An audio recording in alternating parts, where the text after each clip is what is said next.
সবাইকে স্বাগতম। আজ আমরা আসলে একটি সংকট উপস্থাপন করবার জন্য আপনাদের সামনে হাজির হয়েছি। সেটি হলো বাংলাদেশের আলু চাষের নতুন একটি সংকটের সৃষ্টি হয়েছে।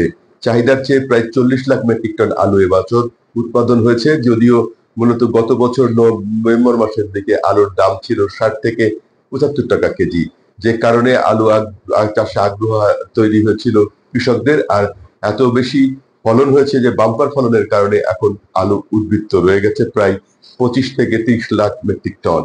যদিও এই কারণটি আসলে মূলত এই সরকারের পক্ষ থেকে বলা হয়েছিল যে তারা 22 টাকায় দরে কেজিতে আলু কিনবেন, কিন্তু শেষ পর্যন্ত 50,000 মেট্রিক টন কিনে টিসিবির মাধ্যমে বা সাধারণ মানুষের মাঝে বিতরণ করবেন, কম দামে সরবরাহ করবেন, এরকমটি জানিয়েছিল কৃষি মন্ত্রণালয় সহ স্বরাষ্ট্র উপদেষ্টা নিজেও সেই অনুষ্ঠানে ছিলেন এবং তিনিও এই বিষয়টিকে জোরদার দিয়েছেন এবং বলেছিলেন 22 টাকার নিচে যদি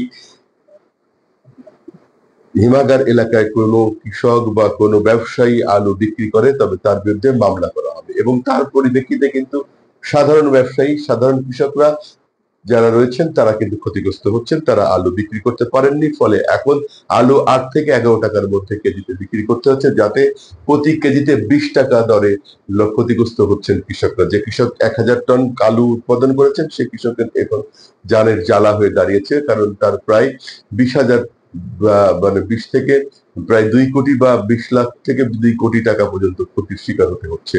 এই যে কৃষক বা ব্যবসায়ী বা প্রান্তিক কৃষক বা প্রান্তিক ব্যবসায়ী যদি এভাবে ক্ষতিগ্রস্ত হয় তাহলে আগামীতে কিন্তু আলু চাষে তাদের আগ্রহ হারাবে। এবং সেক্ষেত্রে সরকার যদি পদক্ষেপ গ্রহণ না করে, তাদের যদি প্রণোদনা না দেয়, আর এখনই যদি তাদের চাহিদা মতো যে ঘোষণা দিয়েছিল যে আলু তারা কিনতে চায়, কৃষকের কাছ থেকে সরাসরি কিনতে চায় এবং কৃষকের ক্ষতি পুষিয়ে দিতে চায়, তাহলে সেই কেনার উদ্যোগটি যদি গ্রহণ করে এখনই, তাহলে কিন্তু খানিকটা হলেও কৃষকদের সেই ক্ষতির হাত থেকে কৃষকরা রক্ষা পাবেন এবং একই সাথে তাদের যে আগ্রহ রয়েছে আলু চাষে সেই আগ্রহটা তারা অব্যাহত রাখবেন। অন্যথায় দেখা যাবে তাদের এই আগ্রহ কমবে এবং তখন আমাদের নতুন সংকট তৈরি হবে, উৎপাদন ব্যাহত হবে, চাহিদা অনুযায়ী আলু উৎপাদিত না হলে তখন আবার আমাদেরকে আমদানির দিকে নির্ভর হতে হবে। সেক্ষেত্রে দেখা যাবে আলুর বাজার হবে চড়া এবং সাধারণ মানুষ অর্থাৎ ভোক্তারা পড়বেন বিড়ম্বনায়। বিষয়টি বিবেচনা করে সরকার যদি এখনই পদক্ষেপ নেয়, তাদের যে ঘোষিত যে তারা আলু কিনতে চায়, যেটি ঘোষণার প্রায় 3 মাস অতিবাহিত হলে এখনো তারা কেনা শুরু করেনি। টিসিবির চেয়ারম্যান ব্রিগেডিয়ার জেনারেল তিনি কিন্তু বলেছেন যে সরকারের পক্ষ থেকে এই আলু কেনার সিদ্ধান্ত আছে, খুব শীঘ্রই হয়তো এই আলু কেনা তারা প্রক্রিয়া শুরু করবেন। তবে এখনো তাদের কাছে তেমন কোনো নির্দেশনা আসেনি। তবে কৃষক পক্ষ থেকে এবং একই সাথে যারা কোল্ড স্টোরেজ অ্যাসোসিয়েশনের নেতারা রয়েছেন তারা যেটি বলছেন যে কৃষকদের যদি এই আলু চাষে উৎসাহ হারিয়ে যায় তাহলে কিন্তু ভবিষ্যতে তারা সংকটের মুখোমুখি হবেন এবং বাংলাদেশের ভোক্তাদেরকে অনেক চড়া মূল্যে আলু কিনতে হতে হবে।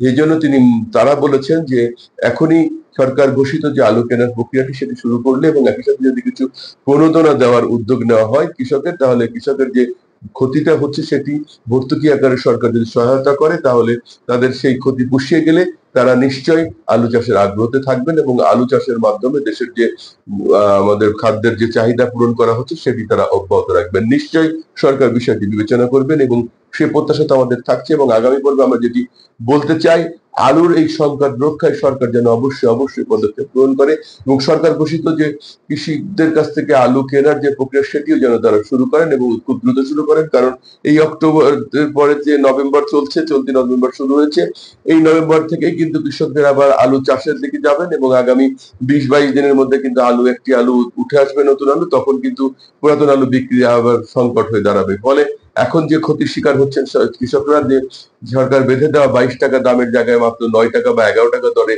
কৃষককে বিক্রি করতে হচ্ছে, যাতে প্রতি কেজিতে 20 টাকা তাদেরকে ক্ষতিগ্রস্ত হতে হচ্ছে। প্রতি কেজিতে 20 টাকা ক্ষতি হওয়া মানে একজন কৃষকের পক্ষে কোনোভাবেই সেই ক্ষতি কাটিয়ে ওঠা সম্ভব নয় এবং তারা অবশ্যই আগামীতে আলু চাষের আগ্রহ হারাবেন।